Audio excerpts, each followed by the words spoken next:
Agora sim, em contato com Nicola Tingas, que é economista da ACREF, Associação Nacional das Instituições de Crédito, Financiamento e Investimento. Nicola, boa tarde. Boa tarde, Denise. Bom, Nicola, nós estamos falando aí de várias estratégias lançadas pelo governo para tentar minimizar os danos para a economia de toda essa situação relacionada à pandemia. O governo fala agora até num plano pró-Brasil, que teria mais recursos públicos para estimular a área de infraestrutura, investimentos, mas nós temos esse auxílio que está sendo concedido à população autônoma, que não tinha emprego, que não tem outra fonte de renda, o governo também subsidiando determinados acordos trabalhistas aí, em que há uma redução de salário, redução de jornada.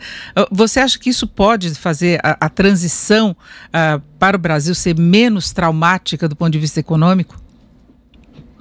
Veja, está havendo muita discussão, porque alguns analistas acham que se você fizer um investimento agora nessa linha desse pró-Brasil, sem uma fonte de recursos clara, você pode estar afetando as contas públicas ainda mais.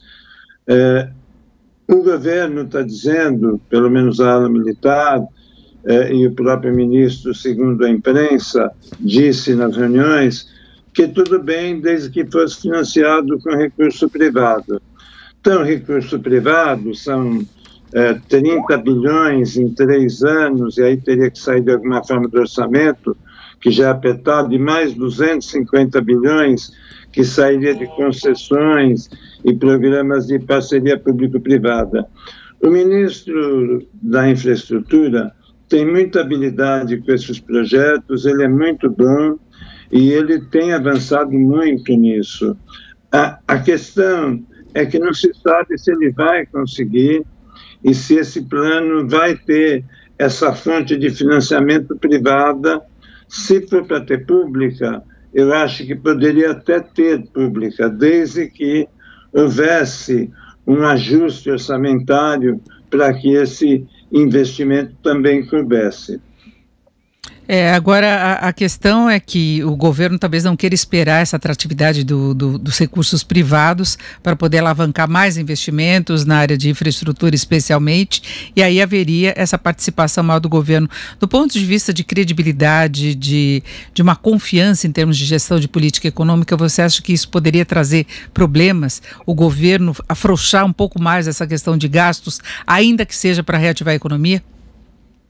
Então, eu vejo assim, tomando iniciativa desde já de planejar, como foi posto, medidas para ativar a economia no pós-Covid, alguns analistas acham que é cedo.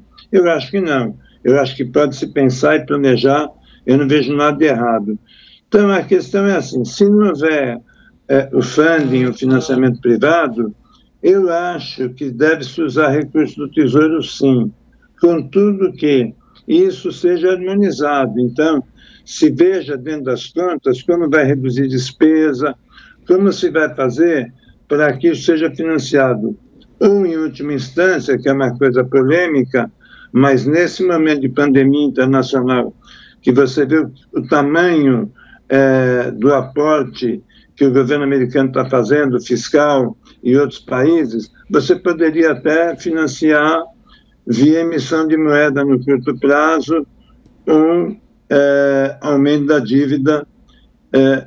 É algo que é polêmico por causa das amarras fiscais, mas eu acho que é algo que pode ser pensado. Eu não vejo a iniciativa em si como ruim, talvez a temporalidade dela seja antecipada, mas, de qualquer forma, nós vamos precisar fazer algum tipo de gasto dirigido para início da retomada. Agora não é só isso, tem que ter outras medidas de reformas acompanhando em paralelo, tributárias e outras, para que você possa fluir isso para toda a economia e não só canalizar para um gasto específico. Então, na sua avaliação, os gastos adicionais do governo não se restringiriam a essa fase mais complicada de isolamento social, de interrupção de atividade.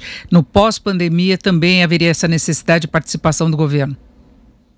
Haveria, Denise, pelo seguinte, nós estamos enfrentando a segunda recessão depois de uma recessão muito pesada de 2 anos, e naquela recessão de 2 anos, 3 anos atrás, nós tínhamos o quê?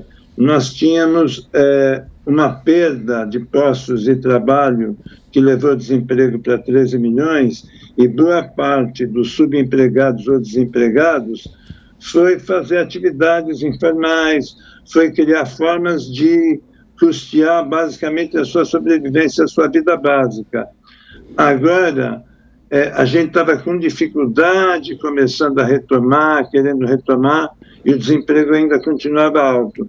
Agora nós estamos até tirando uma parte, por exemplo, em comércio, em outras áreas, de pessoas que estavam com uma empregabilidade, mesmo informal, baixa, e você, com essa segunda recessão, você vai desorganizar muito o sistema econômico por um bom tempo. Então, o sistema não absorve espontaneamente todo esse pessoal que está sofrendo pela segunda vez. Então, você tem realmente um contingente social muito maior agora, que vai ficar sem base de orçamento nenhuma.